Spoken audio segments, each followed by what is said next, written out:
2025 aliens का आगमन। साल 2025 का जनवरी का महीना था। दुनिया तकनीक में तेजी से प्रगति कर रही थी।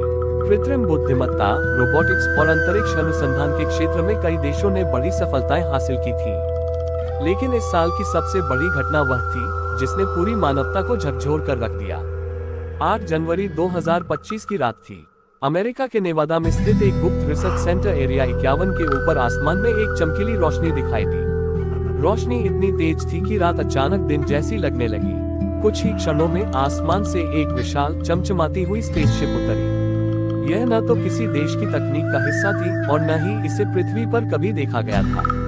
एलियंस का पहला संपर्क उस स्पेसशिप से बाहर निकले प्राणी इंसानों से पूरी तरह अलग थे। उनके शरीर लंबे और पतले थे, उनकी त्वचा नीले और हरे रंग की थी और उनकी आंखें बड़ी और चमकदार। सबसे आश्चर्यजनक बात यह थी कि वे बिना शब्द बोले इंसानों के दिमाग में सीधे संवाद कर सकते थे। उन्होंने वैज्ञानिकों को बताया कि वे ओल्टेरिया नामक ग्रह से आए हैं, जो पृथ्वी से 20 प्रकाश वर्ष दूर है। उनका मिशन पृथ्वी के बारे में सीखना और यह समझना था कि यहाँ जीवन कैसा है। दुनिया में हड़कंप। एलियंस के आगमन की खबर जल्द ही पूरी दुनिया में फैल गई। कुछ लोग डर गए तो कुछ उत्साहित हो गए। सरकारें सतर्क हो गईं और सैन्य बल हर समय तैयार रहने लगे। वहीं वैज्ञानिक एलियंस से बातचीत करने और उनकी तकनीकों को समझने के लिए उत्सुक थे। एलियंस का संदेश। एलियंस ने बताया कि उनकी तकनीक पृथ्वी की तकनीक से हजारों साल आगे है। उन्होंने चेतावनी दी कि पृथ्वी पर बढ़ते प्रदूषण, ग्लोबल वार्मिंग और युद्ध जैसे मुद्दे मानवता के लिए खतरा बन रहे हैं। उन्होंने कहा, अगर पृथ्वी पर जीवन बचाना है तो इंसानों को एकजुट होकर अपनी धरती की रक्षा करनी होगी। उन्होंने अपनी मदद का प्रस्ताव भी रखा।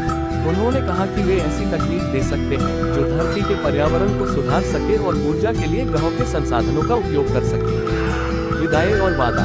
एलियंस कुछ दिनों तक पृथ्वी पर रहे। उन्होंने वैज्ञानिकों को अपनी तकनीकों का एक छोटा हिस्सा सिखाया और वादा किया कि अगर इंसान अपनी सोच में बदलाव लाते हैं तो वे दोबारा आएंगे। उनकी स्पेसशिप ने फिर से आकाश में उड़ान भरी और वे अंतरिक्ष में गायब हो गए।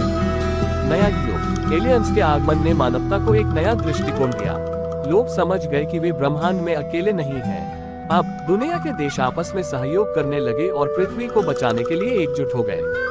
इस घटना ने ये साबित कर दिया कि ब्रह्मांड में जीवन कहीं न कहीं हमारी ओर देख रहा है और यह हमारी जिम्मेदारी है कि हम अपनी धरती को उनके लिए भी सुरक्षित रखें।